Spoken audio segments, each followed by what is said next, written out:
Good afternoon. Hello, hello. Just How trying to you get doing, Jeremy? this shared out.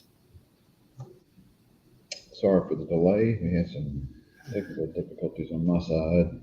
We're getting started late because of me, my stupid computers. Yeah, such wonderful technology, huh? Yeah, the more technology you have, the more difficulties and problems arises from that. Yeah. Okay. I've been having issues with my Facebook stuff, so getting logged into two or three accounts because I have my personal account and I have my uh, class stuff and get messengers on two or three different associations. But I will say this: I got logged in here under my actual personal account. So if I comment now, it should be just straight Oh, up Facebook me. has been doing a lot of real screwy stuff too. Um, More rules, regulations, changing stuff on how to be able to go live. And, um, Well, it's going to wind up coming in under. yeah, all of that fun stuff. I'm gonna pull up the matches here. Okay. Uh, First of all, it's been a very interesting last couple of weeks. Um, not talking about the wrestling side of things, but I don't know if you heard, but Joe Biden has just dropped out of the presidential race this year. He just did as official. Yeah, I kind of knew it was coming after the fiasco with the debate. yeah, I saw part of that debate. Yeah, it did not do him any favors. But truth No, be right. told, nothing's been doing him any favors the last 6 months. Well, I mean, they've been saying, he's fit to, keep serving and, all he's in great health and, you know, everything you see on it is contrary to what they're saying. And everybody's known this for a long time. Mhm. And So now, now they have a month to scramble to figure out who their nominee is going to be because the um, DNC is, I don't know, 30 days away, less than 30 days away. So now they have to figure out who their nominee is going to be, although most people think it's going to be Kamala Harris. But I'm hearing that a lot of people are against her too. well, it's going to be political suicide, whoever they put in there. Yeah. Um, People were saying that the assassination attempt last week more or less handed Trump the election, which Biden was hurting anyway.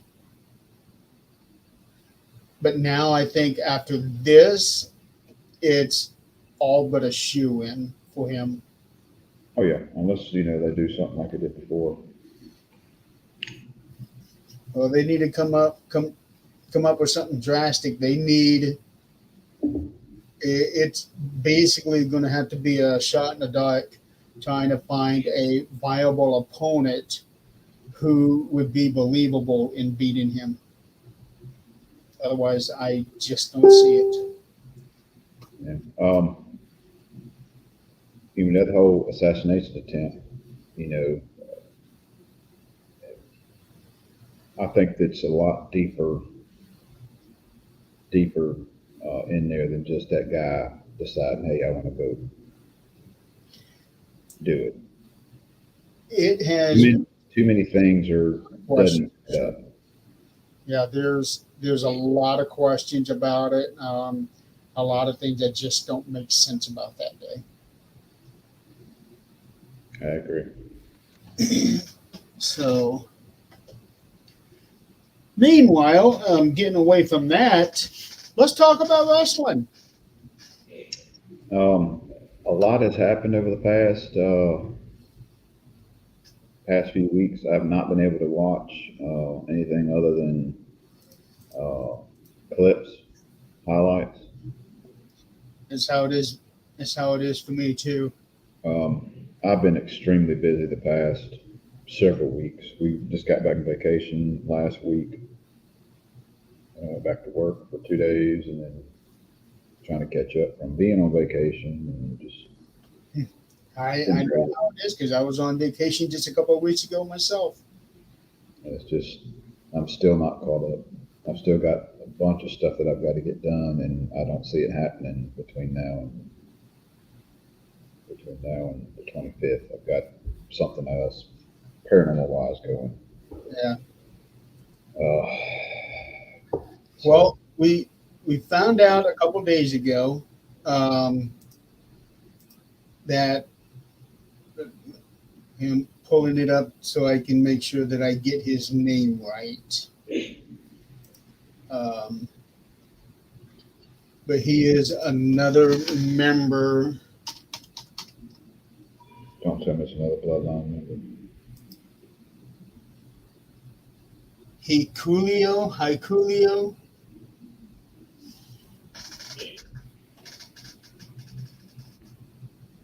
He is another son of Haku. He just got signed with the WWE. The thinking right now is that when he debuts, he will be under the name of Tala Tonga. And he is a big boy. He is 6'8". Well, I was watching, of course, this morning I watched the Money in the Bank because I'd only seen two matches prior. So I had to watch all the other matches this morning and got most of the NXT stuff done today. But, Jacob Fatu, his facial expressions and the way he does reminds me of Umaga,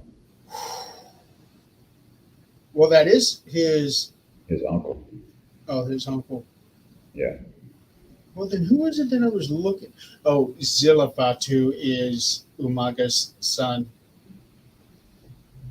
And he's another one who is rumored to be headed to the WWE. But yeah, Jacob Fatu, he is, wow. He moves like no one else in the Samoan family that I've seen move. Yeah, his persona reminds me of Umaga, big time. He does look like it. Every bit as crazy. Yeah, he's got that. Never did backflips off the top rope the way that Jacob does. Right. They were talking about a bloodline civil war last year. We ain't seen nothing yet. Oh, it's coming. Yes, it When is. Roman comes back, The Rock, I'm sure, will be tied in with him. And then I'm going to say that the Usos will at some point in time be back. I read that Jimmy is now cleared. So now it's just a matter of when is a good time to get him back in there.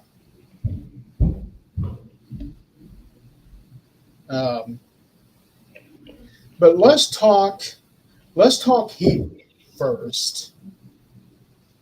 Because that one came on after Money in the Bank, but I think it would serve a purpose to talk about Heatwave first. Number one, I am glad to see NXT get these big events into big arenas instead of the small ones, like what they did with Battleground, where they had 400 people. Yeah. And here they had around 10,000 people there in Ontario, Canada. So I I believe that we are seeing the makings of them trying to turn NXT into its own main brand instead of being a developmental brand. Hello? And bye.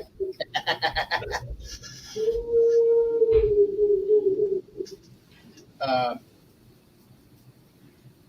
I know that has been teased that NXT would end up becoming a major third brand instead of developmental.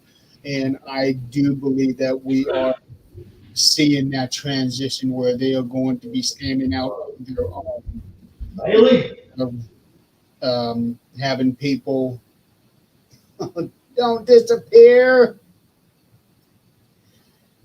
instead of having people coming in and then being trained so they can move up to the main roster. I think NXT will eventually be main roster.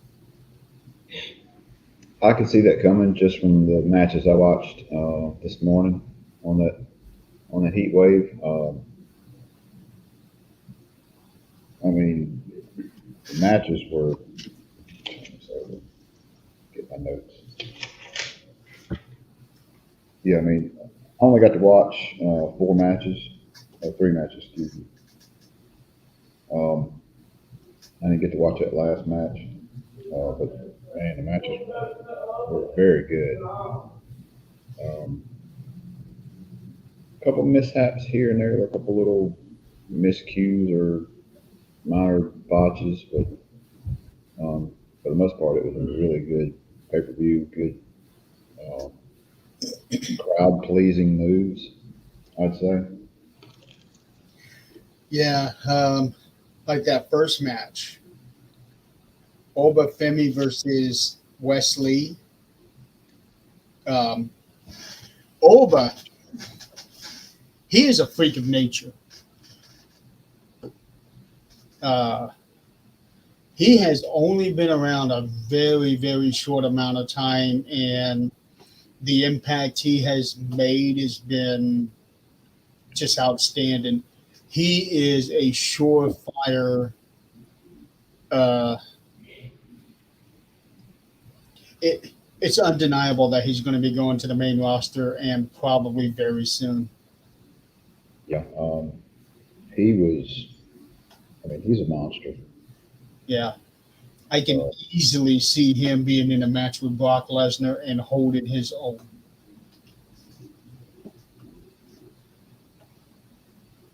I could see him going kind of in the mix with Bobby Lashley, and then Oh, that'd be good. Yeah.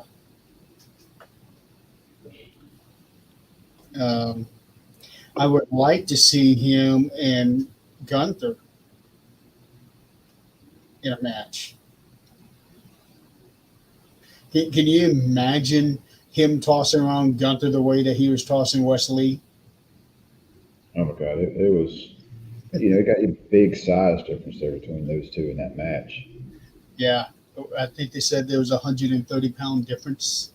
Yeah, Um, but by the end of that match, the look on Oba's face was he realized he was in a fight.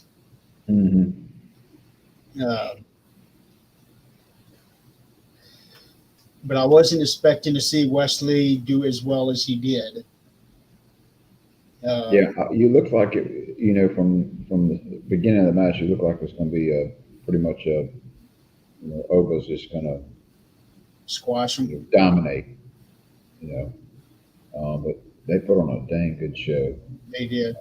Had a bunch of good And, moves, counter moves, and all that.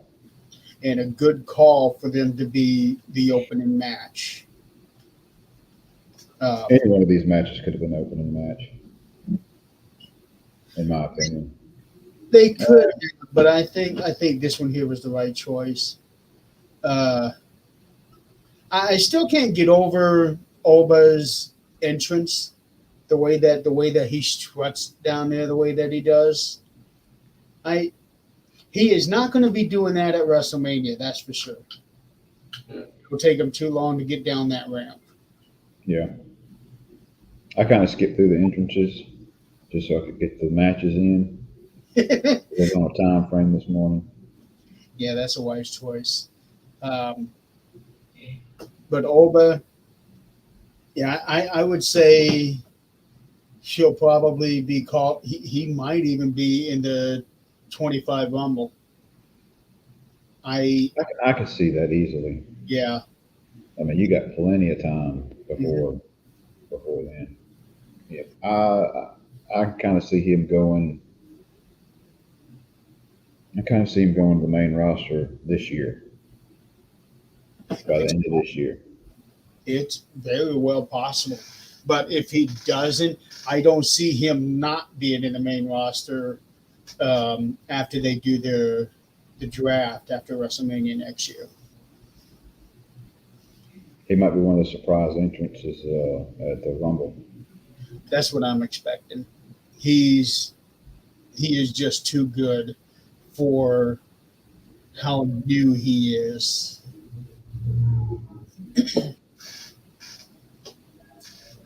Next match, Kalani Jordan versus Sol Ruka. To me, it was a very exciting match,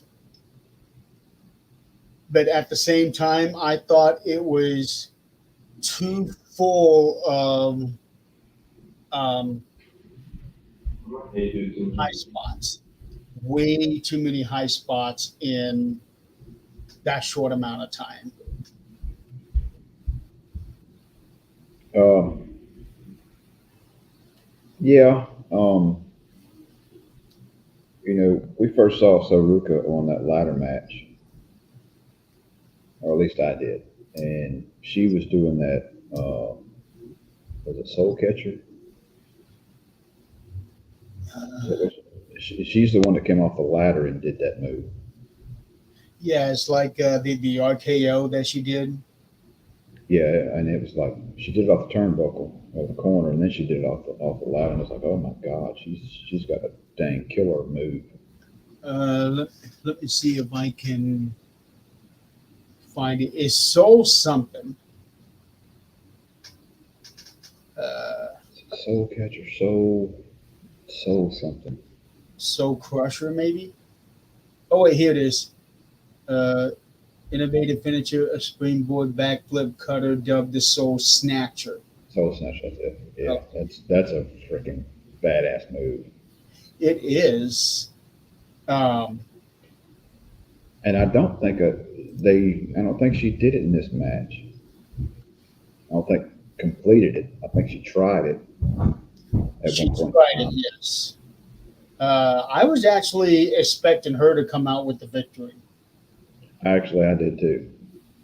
Yeah. So I'm not saying that I'm disappointed with Kalani winning, but I was I was hoping that Soul would get it because she is like a breath of fresh air among the women. Because she has got that whole California surfer girl vibe to her, which is really nice. Um, I was kind of looking her up during that match and kind of getting background on who she is, where she came from. She's a self-trained gymnast, yep. um, and then of course went on to college and all that. They've got her dubbed as uh, with African American descent, and I'm like, if you look at her, it's like no, but I'm guessing her dad, from what I saw, is African American.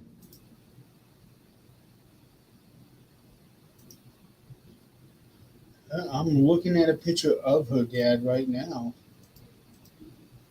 He is a keyboardist for a band called the Skeletones. Hmm. Never heard of them. I'm guessing it's some kind of California um, group, you know, not big name, at least It's called initially. it's called ska music, which originated in Jamaica in the 1950s. Uh, was the precursor to rocksteady and reggae.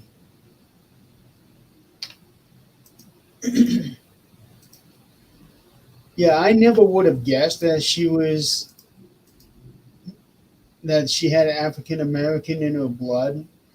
Uh, Her father is probably a mix, Yeah, which in his picture he doesn't look full on black. So I'm guessing he's mixed. probably so.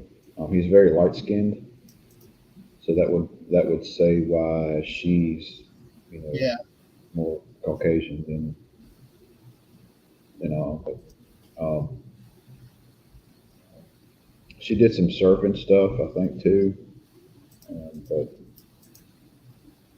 yeah, that self taught gymnastic stuff. Hmm. Um, Both of them have a heavy gymnastic background.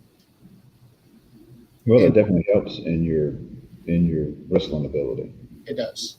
And one thing that I also did not realize is that Sol Ruka is in a relationship with Tyler Bate.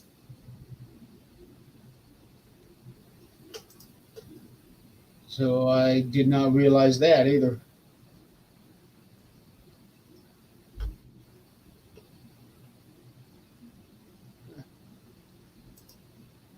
I mean, this whole pay per view was a lot of crazy moves, high flying, adrenaline pumping stuff. Hmm. And it wasn't a dull moment. And Kalani Jordan here is in a relationship with Carmelo Hayes, which Who I is? Who Kalani is? Jordan, Okay. yeah, which I knew that. I read about that, but I did not know about Sol Ruka and Tyler Bates. So I'm guessing that is more of a recent thing. Um, but yeah, those two they put on a hell of a show. Uh, my only take back is that they probably put too much of their gymnastic background into the match. Too many high spots for the time that they had. Um, I didn't even write down the time frame on the matches. I don't know how long everything went. this match here was 11 minutes and 37 seconds. Not a whole lot of time. No, it was actually the shortest match on the card if you don't include the pre-show match, which I did not see. Um, I'm okay with Kalani winning. I was hoping that Soul would get the win. Uh, Me too. I'm kind of feeling the same thing. yeah, and then and those two showed that they were friends throughout the whole match. You know, the handshake and all of that, and then they celebrated together after the match. You don't see that very often these days. So I like Well, that. you had the crowd going both ways. Yes. Oh, deservedly so. Both of them are incredible. Can you imagine them in a tag team?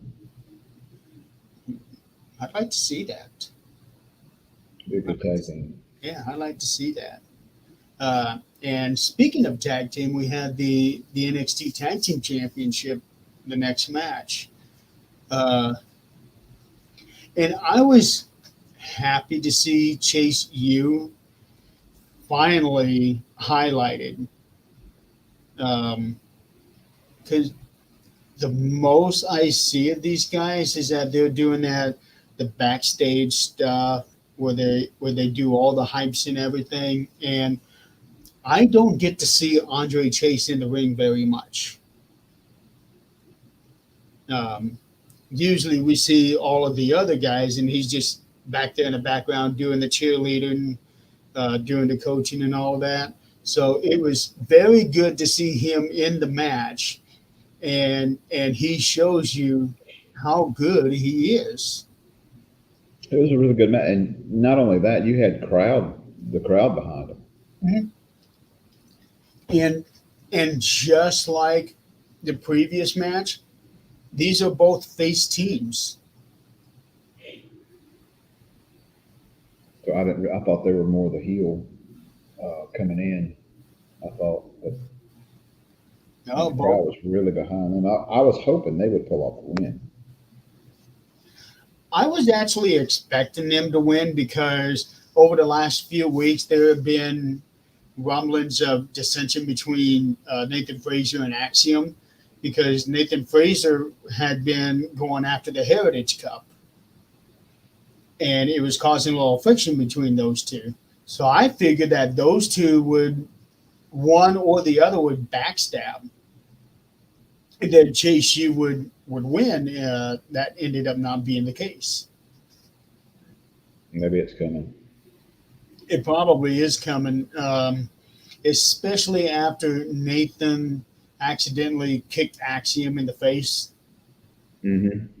I thought for sure Axiom would come after him at that, but within a couple of minutes after that, they won. Okay. This match was,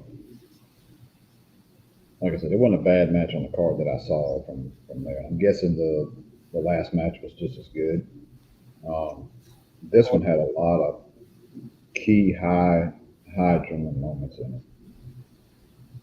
It it really did, especially when you have guys like Nathan and Axiom. They're high flyers, totally. Um, Andre and Duke are more of the scientific brawlers, I guess you could say. Surprisingly, no interference with the two that were outside the ring. None that I saw, anyway. I didn't see anything. I did see, a bunch of crazy facial expressions off the female that was out there, whatever her name is, and it was like, Oh, the I was like, oh my god, yeah, because there was points in there where I was trying to fast forward a little bit through the what you call it, but kind of like headlock on the mat type things where they're sitting there in the headlock for 2 or 3 minutes, like, and like a things chin like that. Yeah, like chin locks and stuff like that. A lot of times when they're like in the match, you have a lot of fast paced stuff, uh-huh. and then they'll take a little breather and they'll put somebody will put somebody else in the chin lock and they'll sit on the mat and I guess kind of catch their breath, whatever, and discuss the next plan of moves and stuff. And you I kind of fast forward a little bit in that, and it seemed like every time I would hit that 10-second fast forward, that I would catch her in some kind of weird facial expression. She'd be just sitting there in the screen, like, like, She is definitely hyped up. That's for sure. I don't think I've ever seen anybody quite like her before. It's like she is just full blown adrenaline nonstop. Uh, and it seems like she's really into selling moves that are in the ring with those facial expressions. she does. She So does. And I actually kind of feel bad for Andre because he's got to be hot wearing what he's wearing while he's wrestling. yeah, it's already hot anyways. With all the lights and everything else. Plus Yeah. you're physically putting out and all that. And it's like, And now he's wearing that sweatshirt, sweater. yeah, That cannot be the most comfortable thing in the world. Um, but yeah, I'm fully expecting to see Nathan and Axiom having some kind of a fallout soon. Uh, just depends on what happens. I could see it happening in a couple of ways where they wind up losing the titles because of a mishap between the two, and that's when it blows up. Yeah, I thought that's what was going to happen on this match. So, the next match is Roxanne Perez and Lola Vice for the women's championship.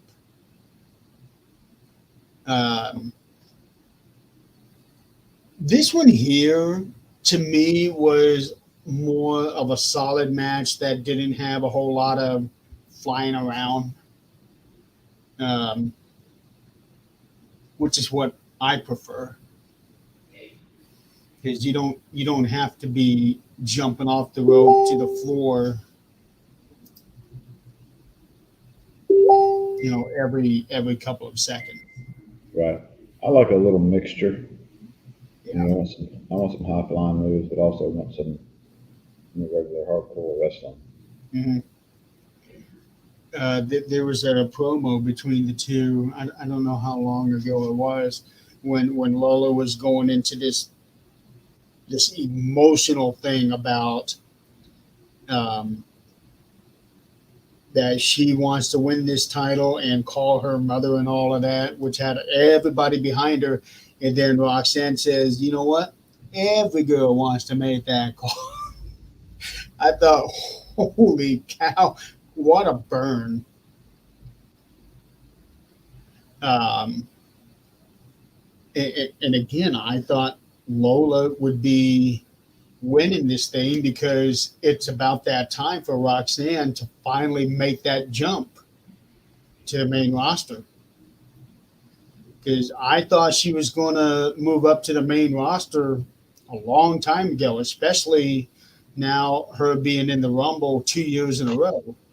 So Roxanne won. Yeah, Roxanne won the match. So all the champions basically won. There was no title changes. Yeah. So as far as champions, they up to this point they are 4-0. This last match here, That wasn't the last. the men's NXT title. Okay. So There's another match. this is the Fatal 4-Way match. Trick Williams defending the title against Javon Evans, who had won the Battle Royal to earn the shot at this title. Sean Spears, who had actually pinned Trick Williams in some sort of match after he won the title for the first time. And then Ethan Page.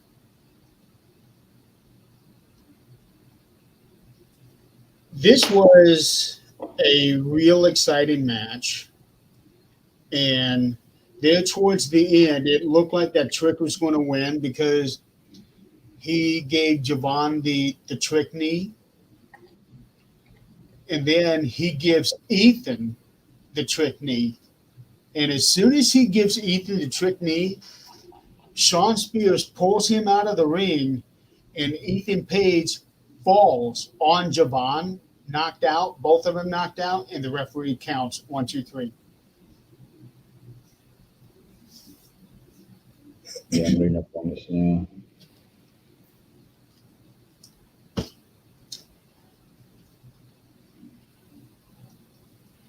So he literally fell into the NXT championship.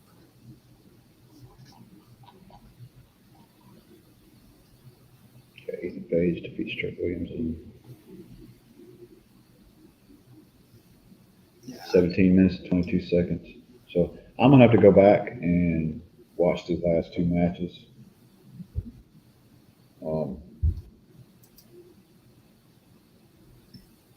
So I can actually finish up that pay-per-view and understand where we're at this point going forward. Yeah, it was a different kind of finish that, after so many years, you think you've seen everything.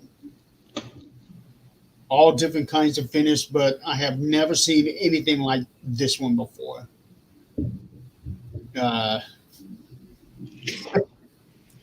And you just feel bad for Trick because he is having worked so hard to win this title, only to lose it in the way that he did.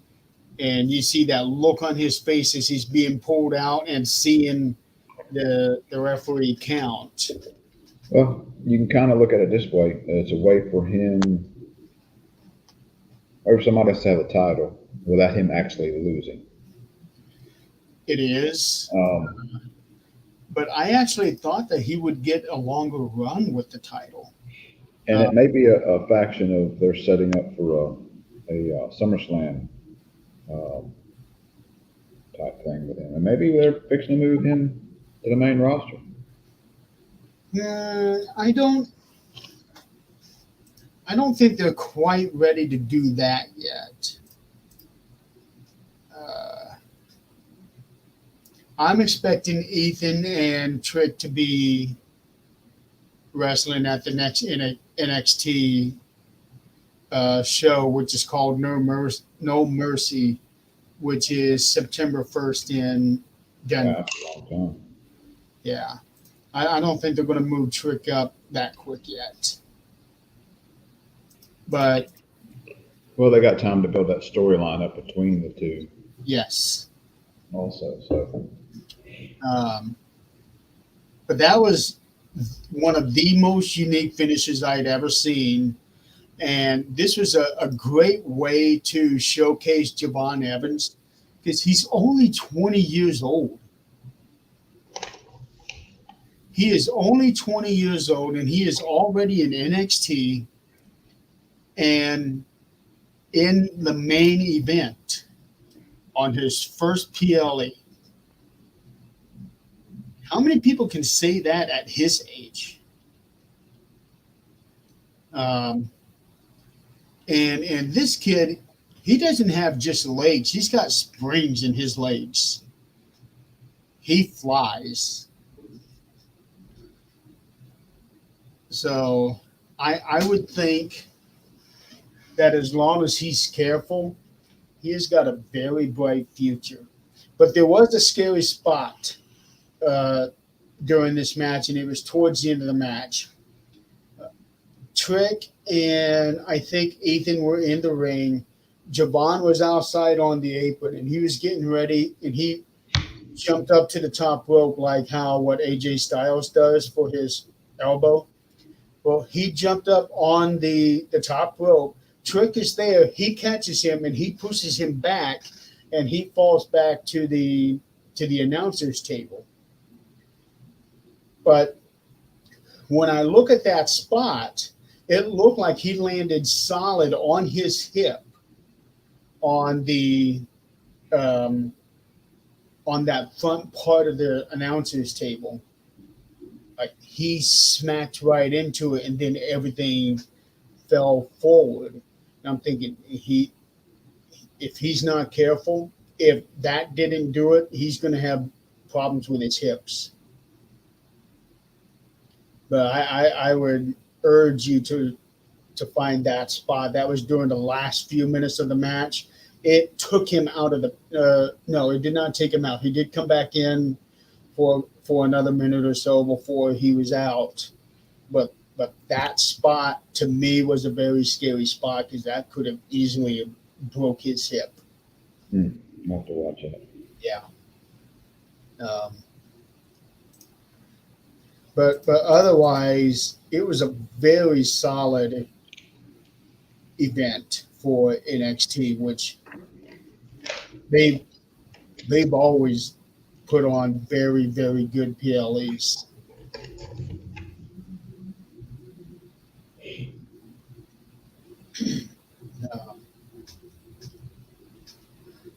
So you want to move on to Money in the Bank? Yeah, let's move on to Money in the Bank. Okay. So Money in the Bank, Scotia Bank Arena, appropriate, 19,858 in attendance.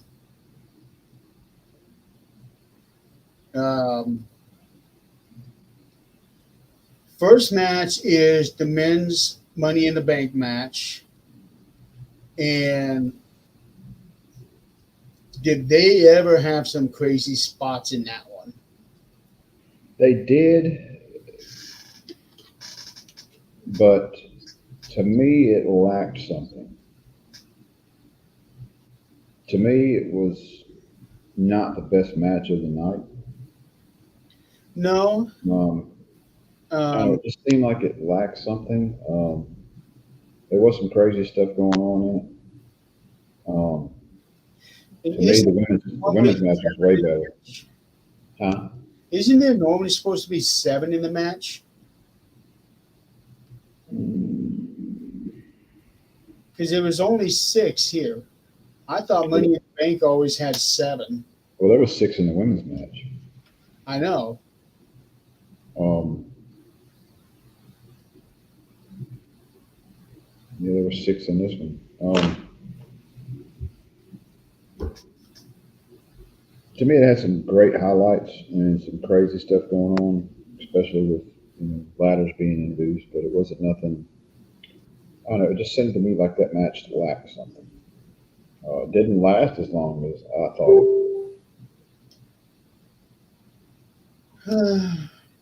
Well, it lasted. It was only 20 seconds off from how long the women's match lasted.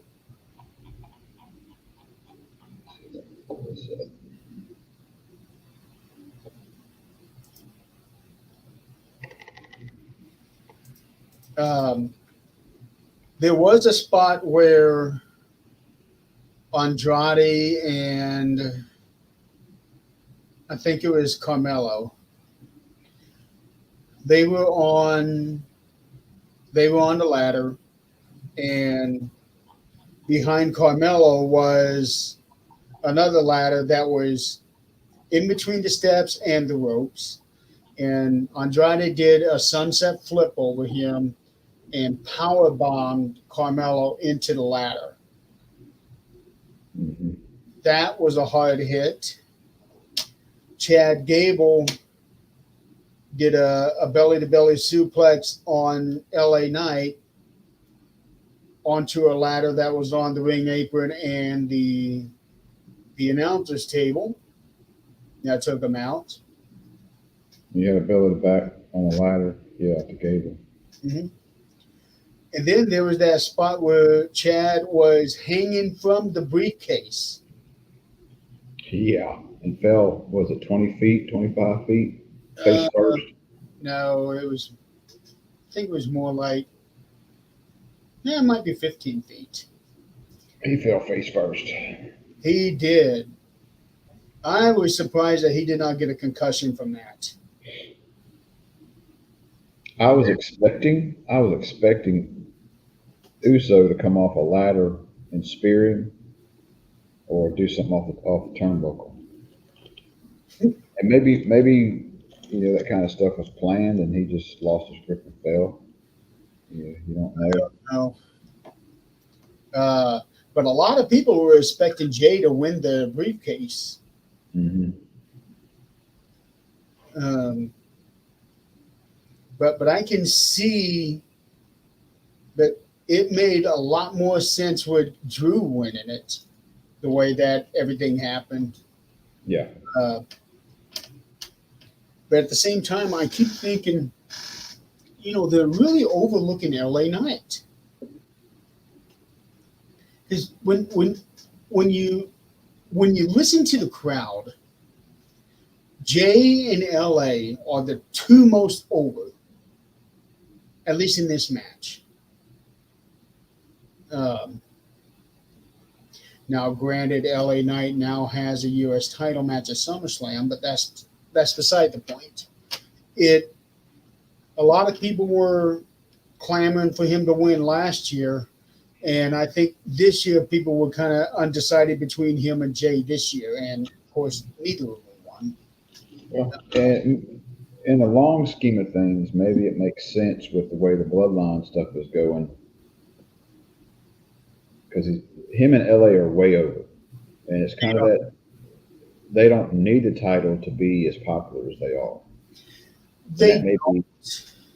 And that may be another thing. But you put in the work that you do, that's your reward.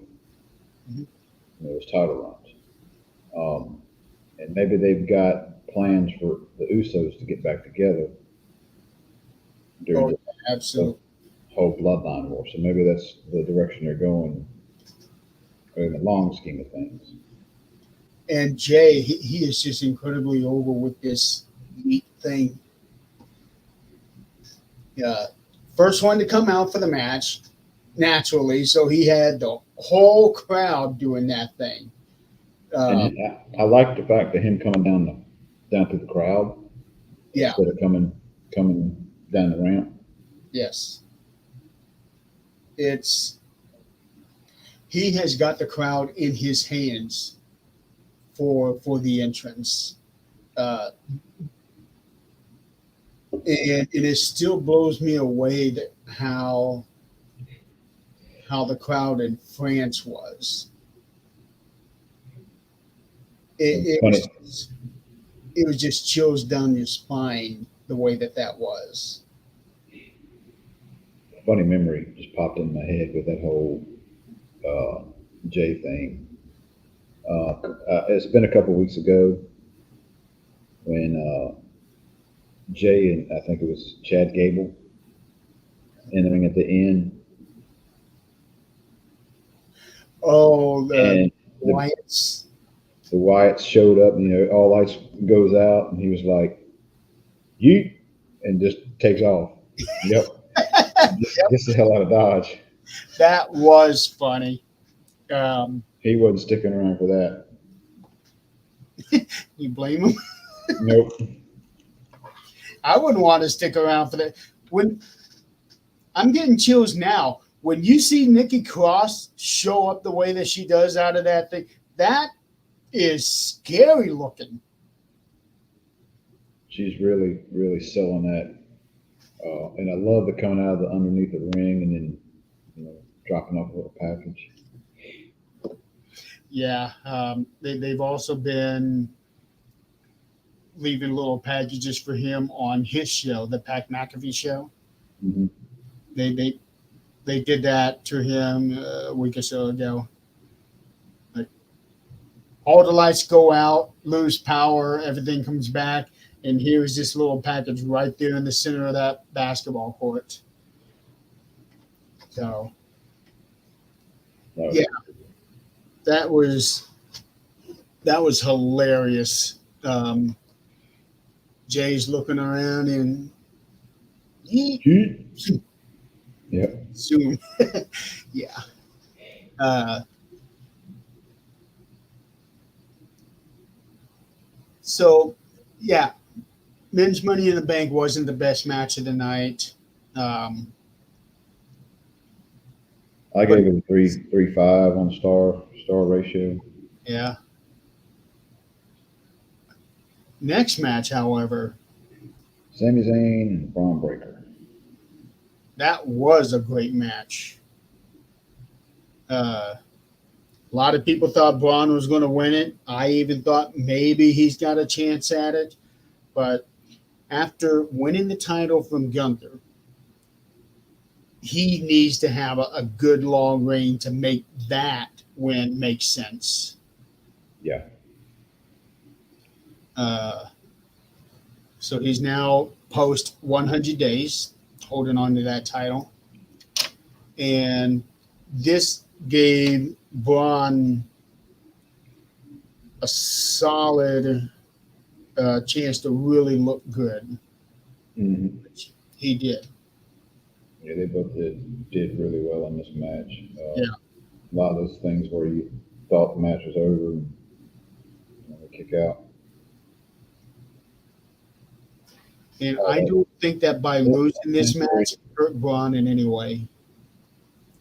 No. I was thinking of something else, but that was in the Heatwave thing. I was thinking it was Sammy doing it to Braun, but it wasn't. It was in that first match of Heatwave where what's his name? Wesley Oba was in the ring corner, and Wesley come over and basically kicked him in the head and slammed his head into the corner ring post. I thought that was remember that spot. Huh? I don't remember that spot. Oh, that was wild. But yeah, Intercontinental Championship. I can see where they're keeping Zayn because he is a big fan favorite, and it makes more sense, like you said, to Gunther having it for so long, and then Sammy getting it, and then moving him forward with it. Yeah, if he loses that title too soon, then that's just going to make Gunther seem like not much. Like, okay, I just got beat by somebody, and now somebody turns around and beats him. Mm-hmm. So yeah, I think that also protects Gunther by having Sammy keep the title. Uh, Now at SummerSlam, that may be a different story. And to think SummerSlam's only a couple weeks away. Yeah, I know it seems like this year's going by really fast. Yeah. Well, it used to be at the end of August that SummerSlam would be. Now it's in the beginning of August. A couple years ago, it was at the end of July.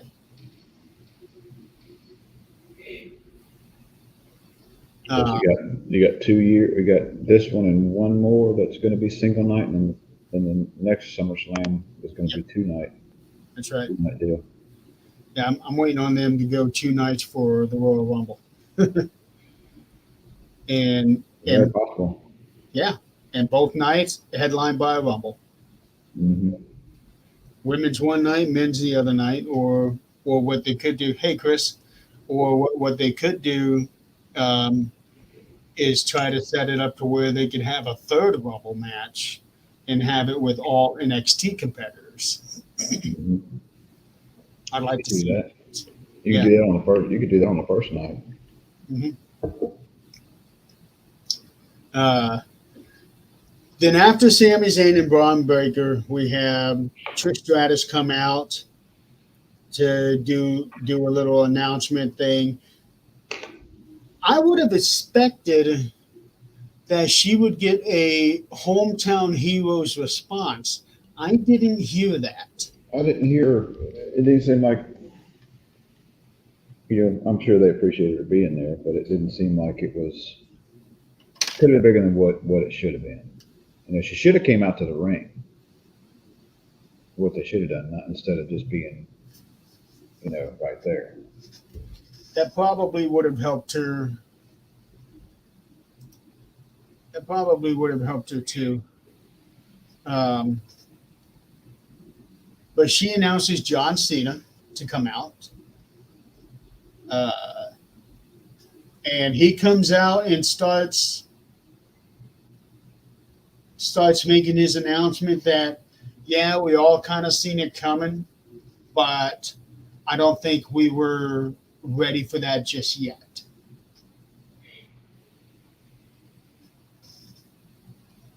And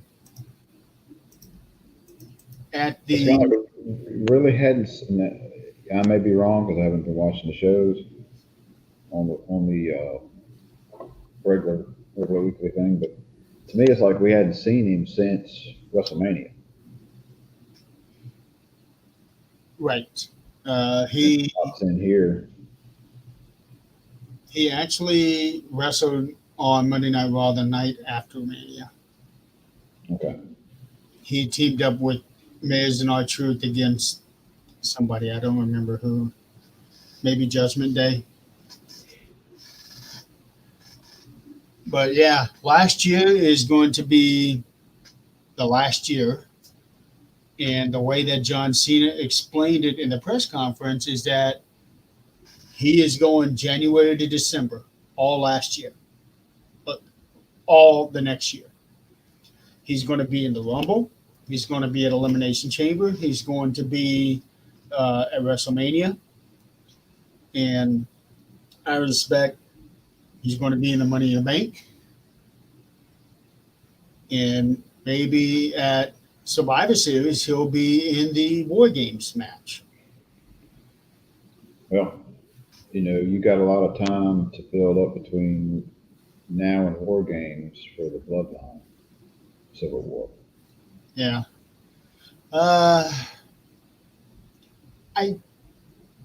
Maybe Chris. I don't know.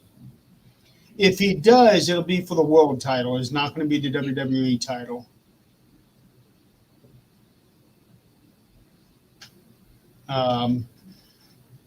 But if you really look at it, John Cena is actually 5 away from Ric Flair's record because he's got some title reigns that are not technically recognized, but they happened. So, truthfully, no. But if you look at what's recognized, maybe. I don't see them putting a title on him. Well, they might for this last run.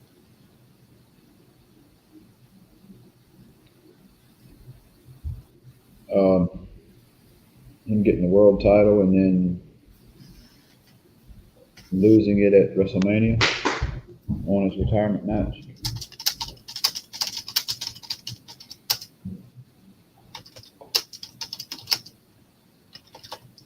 Uh-oh. Something happened with Donald again.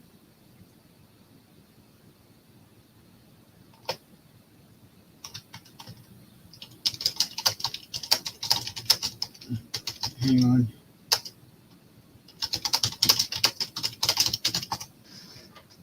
Yeah, you can't see him. Yeah. There he is. I'm gonna have to run by about 3:45-ish, 3:50. Okay. I got stuff just popped into my lap. All right, well, we're almost done anyway. Next match. This one here this got the most talk, a lot of flack, which, it's not hard to understand why. Yeah, that was a total screw up. Somebody screwed up big time during this match. Yeah. And the consensus is the backstage production is where the screw up happened. But the match started out great. It started out hot and heavy. Damian Priest and Seth Rollins. They, from the start, they went at it. This is a really good match. A lot of stipulations in it. If Seth Rollins loses, he does not get to challenge for the title for as long as Damian holds it. If Damian loses, not only does he lose the title, but he also leaves the Judgment Day. And that's coming. Yeah, it's coming. Honestly, I'm surprised it hasn't happened yet. I can see it in Finn Balor's, facial thing at the backstage when he was telling he got to do this himself. Yeah, he actually said something like "whatever you say, boss." Whatever you say, boss. Yeah. Yeah, it's happening, but they were teasing this breakup a year ago. Mm-hmm. And then all of a sudden, everything is fine between them. And I thought, okay, maybe at the Rumble, something's going to happen. It did not happen at the Rumble. All right. When they lose the tag titles, something's going to happen. Those two turn on each other. Well, they lost the tag titles and they're still together. Mm-hmm. What is going to be the catalyst to break these guys up? And it may be the fact of Priest losing the title because of a Finn Balor coming out and trying to interfere and help him, but it backfires. And he winds up losing the title. That to me could escalate their problems. Yeah. Well, now they don't have any titles. Oh, wait, no. Well, they got Priest has got the title. That's all they've got right now. And then you got the big stuff going on with Rhea Ripley and Liv Morgan and Dom. No, they had the tag titles now. Do they?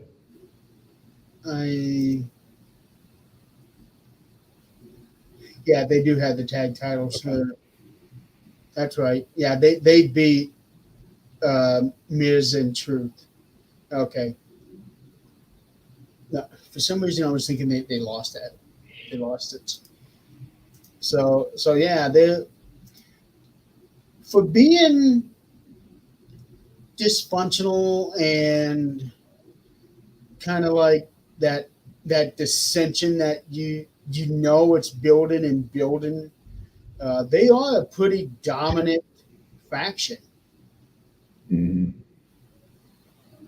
Uh, Now it's just a matter of Rhea getting the women's title back and Dominic getting a championship of his own. Then everybody in the factions got a title again. But Damien should have lost that the title. Uh, Well, he was supposed to. I'm guessing the count was supposed to probably stop whenever Drew's music hit. that's what the thinking is. Because if you look, Damien is looking down the aisle Hmm. when that count was happening. And in the scheme of things, why would the referee stop counting to begin with, just because somebody's music comes on? It doesn't make any sense. Well, Oh, a now, long time ago, the referees have been told just count like it's a shoot. If somebody doesn't kick out, that's on them. hmm, And under normal circumstances, that has happened before, where somebody didn't kick out when they were supposed to, or didn't realize there was a count happening. That happened with Kevin Owens and AJ a few years back. And Kevin Owens ended up winning the U.S. title. Then a week later, they put the belt back on AJ, which they could have done here. But the problem is that would have screwed up what their plan was Drew, for Drew. CM Punk. Yeah. And that was another thing that I thought is that maybe they would say, referee, oh, wait, his shoulder is up. But there were no camera angles for us to see that. Right. Uh, but everybody is, And maybe that's where they should have sold that whole screw up. The referee's like, no, no, his shoulder was up, just. they should have. Yeah, but they didn't. Uh, then Drew comes out, cashes in, and that just throws everything off of Damien, and especially for Seth. Hmm. Uh, and then out of nowhere, here comes CM Punk. Boy, did that crowd go crazy when he came out. Hmm. And now Drew McIntyre loses the match, Loses his Money in the Bank loses his money. briefcase. Yes. And yes, a lot of people were talking about, that is a waste of the Money in the Bank. But at the same time, think about how long we had Damien carrying around that briefcase. He carried it for almost a full year. Hmm. So in a way, it's kind of nice not having to look at that briefcase for a while. Tiffany can cash in hers whenever, but now we don't have to worry about a men's money. Popping in it out of nowhere. Yeah. So one, nobody's going to cash in on Cody. I don't know what their plans on with the world title. My guess is that Gunther is going to win it at SummerSlam. Honestly, he deserves it. But this also furthers the whole thing with Drew and CM Punk and Seth. Now the talk is it's going to be CM Punk versus Drew at SummerSlam with Seth Rollins as the special guest referee. Ooh, that'd be good. So imagine how that's going to be. And somebody was saying that this whole thing, if the referee had counted to three on Damien, that it would have messed up 4 or 5 different storylines all in one shot. Mm-hmm. But I can see that. But now this is, and a lot of people are saying, this is on Damien. But if they had plans on doing something, then Damien never was supposed to kick out anyway. Right. But I know a lot of people are now saying, well, Damien's a bad champion because of that and because of the mishap with the ropes at the last pay-per-view, which, wasn't really his fault because the ropes weren't tight like they were supposed to, because Damien was not the only one who had problems with the ropes that night. Right. So, and you could tell by the look on Damien's face at the end of the night that he was not happy with how that went. Yeah. Yeah, you can see him after he had won the match, pinned Drew, and it's like he was kind of disgusted that things went the way they did. It didn't go like it was supposed to. Yeah.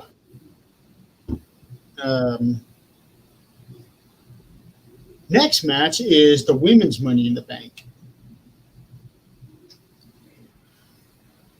Wow. This one was, to me, the best, if not tied with the best match of the night. I would call it the best. Well, it's close. That match and Sammy and Braun. But I have been hearing that this match is now being considered the greatest Money in the Bank match ever. It had a mixture of everything. It did. Some of the moves that were introduced with the ladders was just phenomenal. Mm-hmm. You had a bunch of them.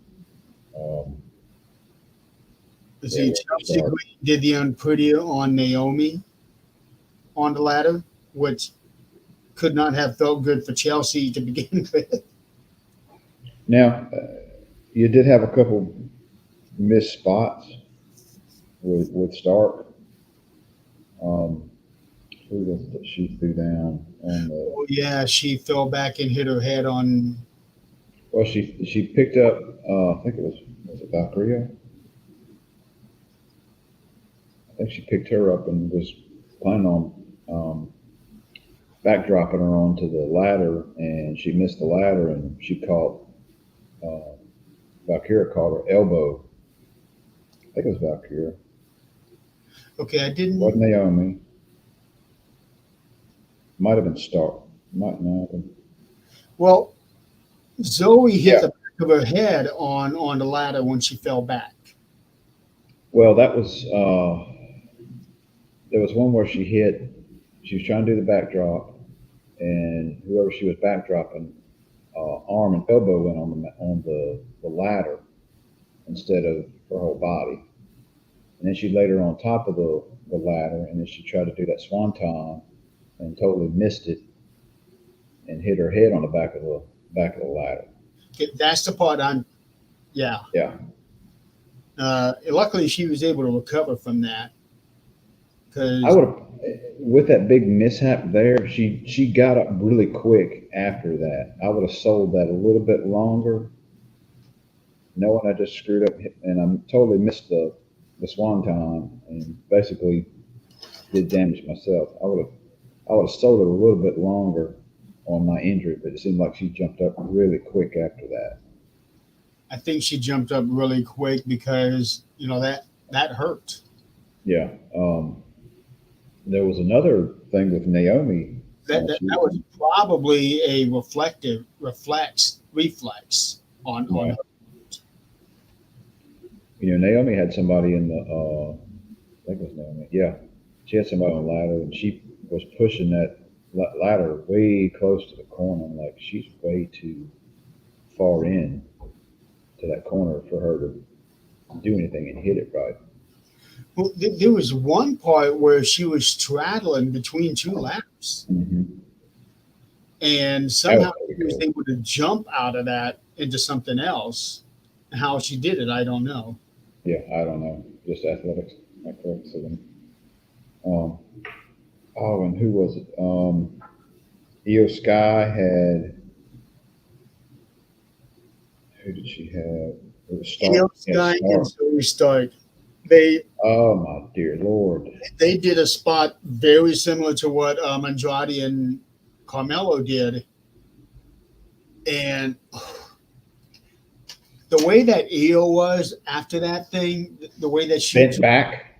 yeah, Yeah, how she did not tear her quads like that, I I don't don't. know. Yeah, that was the last we saw of those two for the rest of the That's match. an uncomfortable position anyway. Uh, Yeah, being athletic anyway. yeah, because that is stretching that muscle to the max.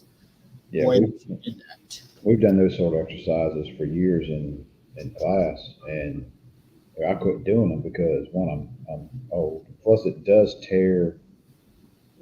cause knee issues Mhm. later on down the road. Yeah.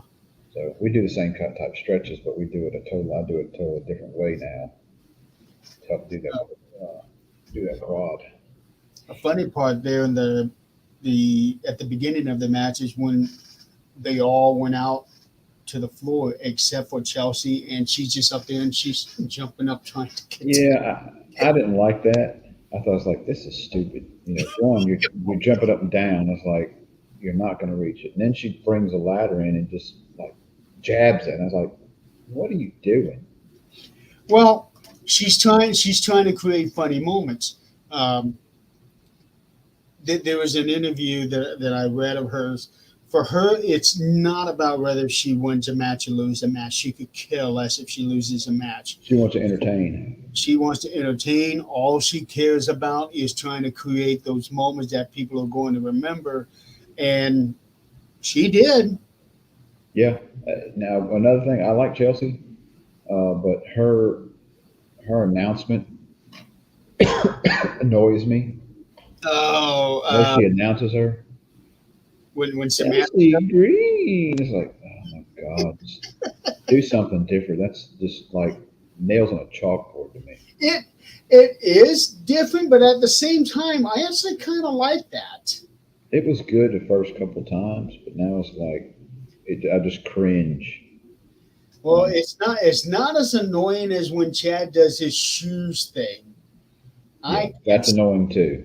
I can't stand that one. That comes back from uh, that whole thing comes back from Encino Man with Brandon Fraser. Does it? Yeah, there was the the bad guy in the movie, the kid, the bully younger guy, and he's like they were talking in the movie like shush. He always did that in the movie. I don't I don't know about that one. I think I have Encino Man. I'll have to go back and check it out. You say shush. Yeah, oh man, I hate that. Um, but yeah, Chelsea is all about making these moments, making moments that people are going to remember. And boy, did she have one right there at the end of that match. Yeah. That could have gone bad very quickly. Luckily, they had two tables set up. Yeah, she would not have been. I don't think she would have been She able. wouldn't have hit a one table mark. Yeah, Too much variance right there. The ladder's got to be in the right spot. There's a lot of different things that go into play there. yeah. If she winds up slipping or something on the way off of the ladder, footing or whatever. But yeah, that was a great match. Um, People are saying that it was the best Money in the Bank match ever. I can't say anything on that because I haven't watched all the matches, and they have all been um, very exciting matches. But Michael Cole himself said that that was the greatest Money in the Bank match he had ever seen. So, you know, okay, I'll go with it. I had it as the best match of the night, if not tied with the last match. Last match had a lot of stuff going on. Really? Okay. Yeah. I I was going between Money in the Bank Women's and Sammy and Braun. I had I had that one about a 4. I thought the Seth Rollins Priest thing was better than Sami Zayn, but the whole screw up kind of knocks it down a little bit. Yeah, it did. I feel bad for Damien because I know that he is blaming himself for that whole thing.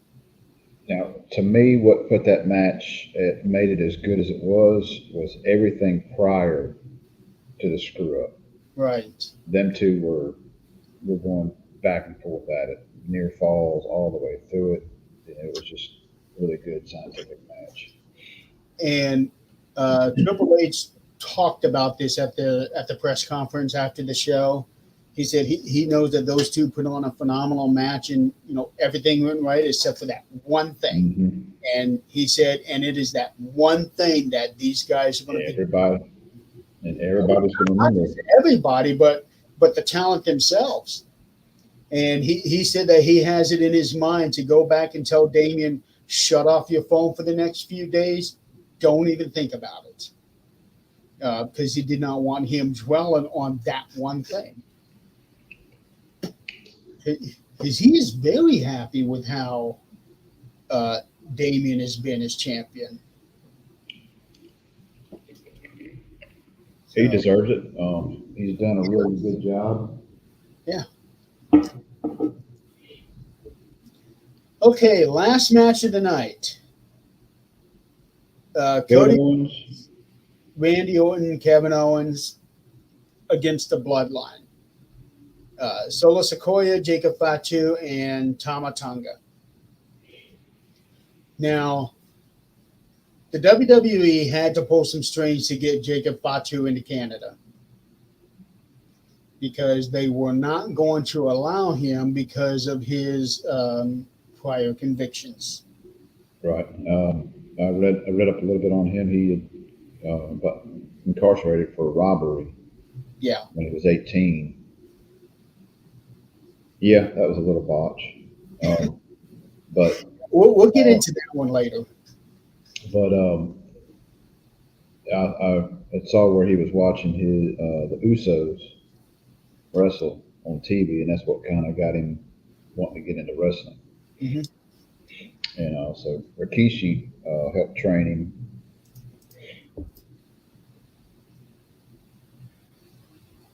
Yeah, he's only been wrestling almost 12 years now. So he's what, 20 or he's 32. 32. And let's see. He is.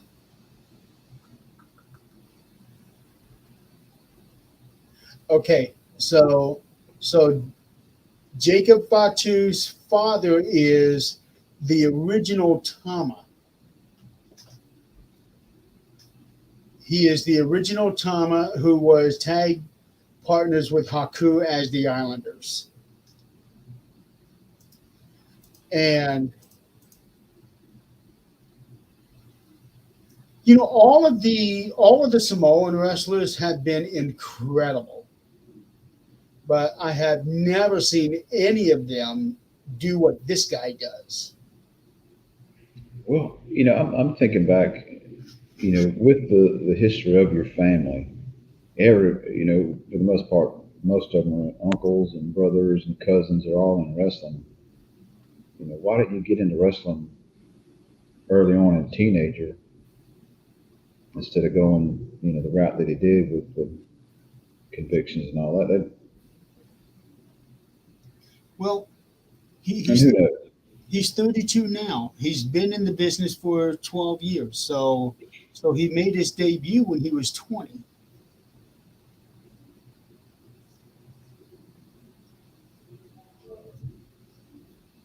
And He must not stayed incarcerated very long. uh, no, he would have personal. He was arrested for robbery as an 18-year-old. Okay, so he probably spent a few months in jail, and then he started training and made his debut shortly after that. That's probably what happened. Uh, there's really not much on here about it. So, so him getting into wrestling was probably as his way of changing his life around, I guess. That's what I that's what I would think. But this here is where the crowd really came alive when it came to the entrances. Uh, Hmm. they were singing Randy Orton's theme song, Oh yeah, they were and then way into him. yeah, and then they were singing Cody Rhodes' theme song, which they hadn't been doing all night. Not like the last couple of international crowds. This one here, the crowd didn't start doing it until this last match. Right. And when they were doing Randy Orton's, it was so loud I could not even hear the music. Yeah. Randy's gotten way over and I'm worried about a heel turn. I hope they keep him just like he is for a little while longer. Maybe a little while longer, but they're starting to tease a little bit the him turning on Cody. Because last week there was a little thing backstage where um, Randy's saying, "Okay, once you get done with Solo, you're going to be having a whole bunch of guys coming after you, and I will have you back." That's where the Viper's going to come out. He'll probably have his back for a little while, and maybe next year he'll turn heel, like say after WrestleMania. That'll be my guess. He'll have a good year and a half uh, solid face, and then he'll turn heel. Which honestly, he's better as a heel. Yeah. But but I think that he is at that point in his career now that no matter what he does, the fans are just going to love him. Yeah. I would say I don't think they'll quit singing anytime soon. That's a big thing now. Mhm. Um,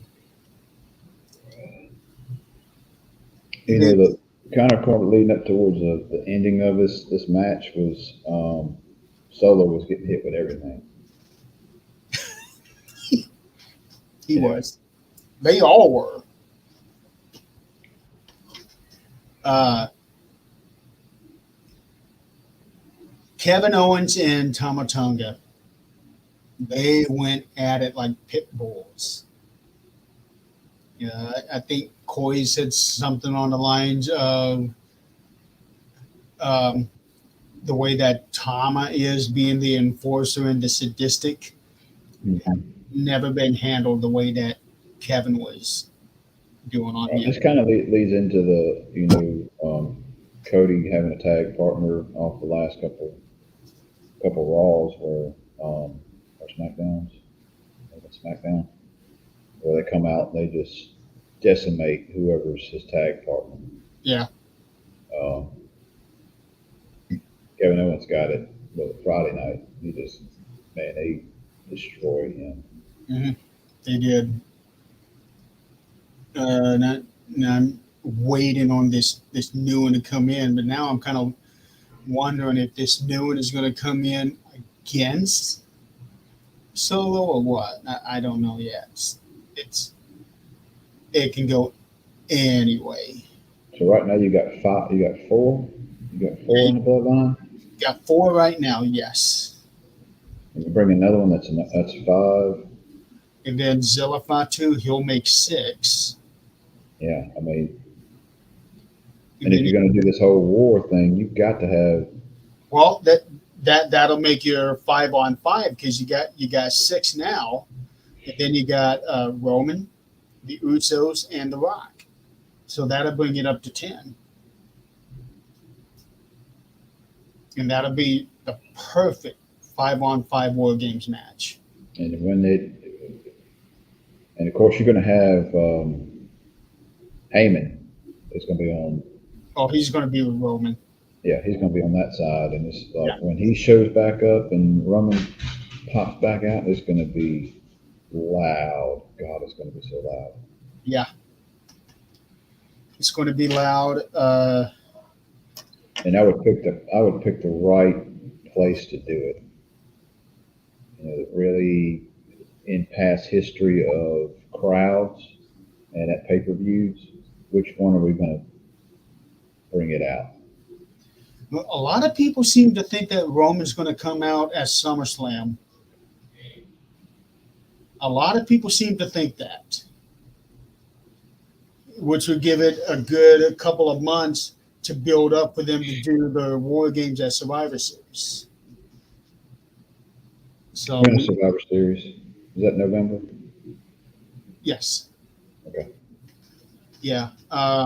Philly. Is that where Survivor Series is at? Philadelphia? Let me check the.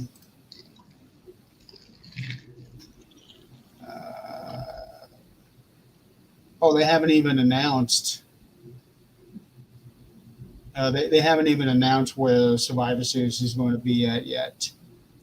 But SummerSlam is going to be in Cleveland, Ohio, which is 4 hours from me.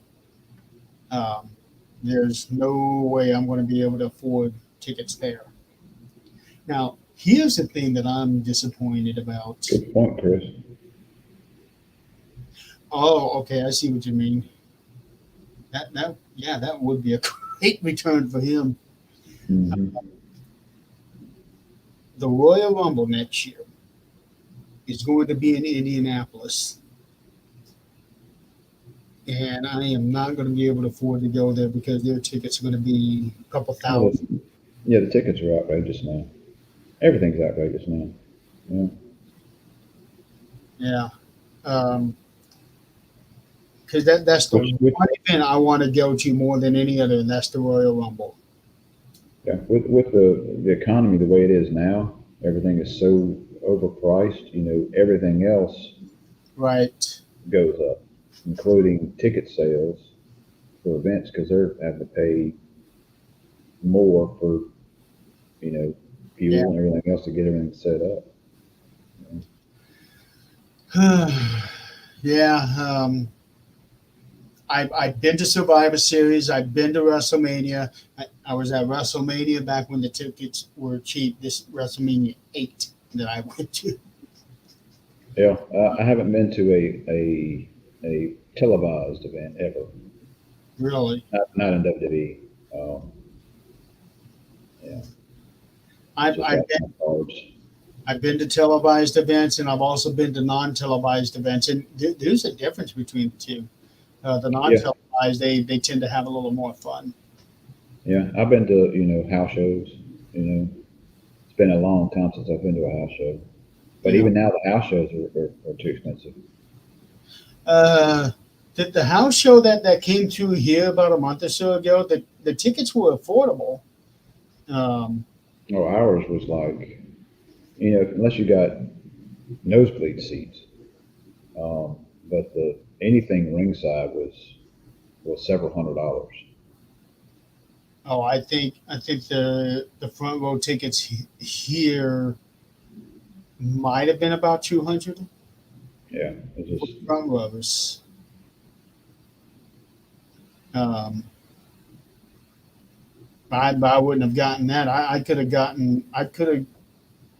Well, with where they were at here at the Memorial Coliseum, there is no bad seat in the house there. I've been several different areas there, um, and there is no bad seat there. You got a great view of everything, and nothing is too far from you. So I could have gotten a ticket for $40 and still would have had a really good seat. you see, I could do that. I could do that with no problem. And I say that, and it's as busy as I stay, it's hard. I always got something going on. Right. But at the Rumble, I would have to be right there at that corner, there at the aisle in the ring. That to me would be the best seat. Hmm. Uh, there is no way I would ever get a ticket way back there in that aisle because you can't even see the ring. Right. But that's the one event that I want to go to more than any others. I've been to WrestleMania. I've been to Survivor Series. I've been to In Your House. I've been to 3 Monday Night Raws. And then, I don't know, 10, 15 non-televised house shows. I I could have gone to SummerSlam. Uh, SummerSlam came to Indy 10, 12 years ago. I didn't even realize it until months later. I would have liked to have gone to that, but to me, the Rumble is my favorite event. That's the one event I want to go to. But anyway, back to the main event. The low blow that you were talking about, Tonga Loa. Uh, People are talking about how he botched that up. The reason he botched that up is because he was concussed. Um, a few minutes prior, Cody was doing his suicide dives. He did one on, I can't remember who it was on the one side of the ring, but it was the side where they were going out, where the aisle was at.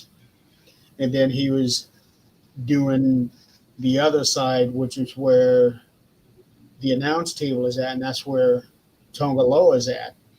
He Mm-hmm. he dove onto him, pushing him back into the announce table, and the back of his head smacked hard on the announce table. You could hear that impact, um, and his attitude changed the rest of that night. Well, He, you could have